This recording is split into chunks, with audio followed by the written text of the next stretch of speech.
I'm William Turton, Technical Director for Westminster WCAT, Westminster's student-run web TV station. Here at WCAT, we specialize in live event coverage, specifically sports. I'm going to take you behind the scenes with me and show you what I do as Technical Director for our football broadcasts. We start at around 3 o'clock on Fridays once we get out of class. We move all of our equipment from our studio space down to the stadium. Once all the equipment has been moved, I meet with the crew and assign jobs so that we can get set up quickly and efficiently. Typically, I have them set up cameras and run SDI cable along with power cables to all 7 cameras. After that, will you get the 3 up cameras set and then just run them down and under like normal? Yeah. And we'll just do, well, you need 4 cables because of the GoPro. Yeah. While the crew is getting cables run and cameras set up, I work up in the booth setting up the switcher and replay, along with setting up the monitors for the switcher, replay, and the program monitor for the announcers. Once the crew gets the cables run, I plug them all into the switcher and test to make sure that we have good video signal from all the cameras. Once all the cameras are up and running, I start getting the audio set up for the announcers and sideline reporters while they work back in the studio on their scripts and going over graphics with our live stream operator. We have 3 headsets for commentators and 2 wireless mics and IFBs for the sideline reporters so that they can talk on air and also hear what's going on in the booth and receive cues from the producer. Once everything is set, we have a quick production meeting where I meet with the team and assign roles to everyone. Okay. Rex, you're on score and clock. All right. You're gonna have to pay attention because we don't have enough people. James, when you're done with pregame, camera 2, upstairs. Once I know the tech side of things is covered, I meet with the on-air talent and make sure they have everything that they need. Lastly, before we go on air, I make sure everyone has a comm and knows what they're doing. And then I meet with our live stream operator and make sure he's ready to go and has all the graphics and videos that we need for the broadcast. After that, we go live and I head down to the sideline to direct the on-air talent. As you just saw in the news, our Westminster Sagecats just finished their 3rd production of Fiddler on the Roof. I had the opportunity to go watch them perform. Thanks for tuning in to WCAT pregame. We are so excited for the big game ahead. But that's all we have for now.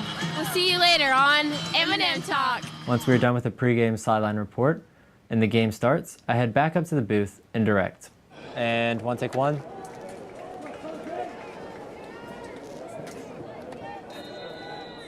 After this extra point, do we want to look at the pace game? Yeah, do you have the pace score? 61-8. Or not the, do you have the low score?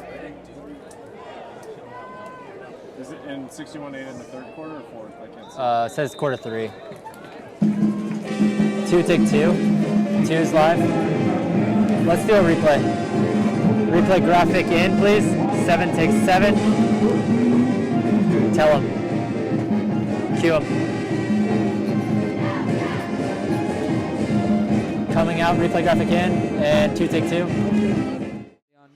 Versus the Pirates. Right, Jack, and you've touched on it, but that ability to put the ball on the ground, grind out a couple yards, make a big play, or put it through the air to those running backs or the great receiving core that Westminster possesses, it's really one of their strong suits, being able to distribute the ball and continually keeping the defense guessing.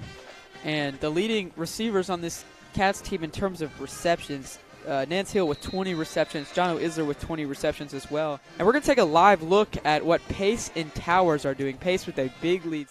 During halftime, I go back down to the field and direct our halftime show. Get on Fauché, lock on Fauché. Coach, now 6 quarters scoreless for this Wildcat defense. What does that say about the way that those guys have stepped up? Once they get going, I return back to the booth and go onto the replay and pull all the big highlights from the game. I export them and then edit them together and write a script with the players' names and information. Then I send it to the local news stations who use my highlight packages during their Friday night football shows. Region 5 AAA, where everyone is trailing Cedar Grove. This one from our friends at WCAT. Wildcats in control.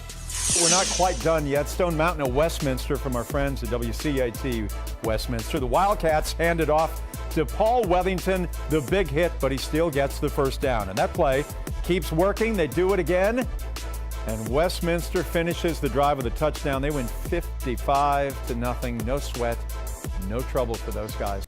Once I'm done with that, I head back to the booth and direct the second half. Once the game is over, we pack up all the equipment and take it back to the studio. Once everything's returned to the studio, we head home. And that's what it's like as Technical Director for Westminster WCAT.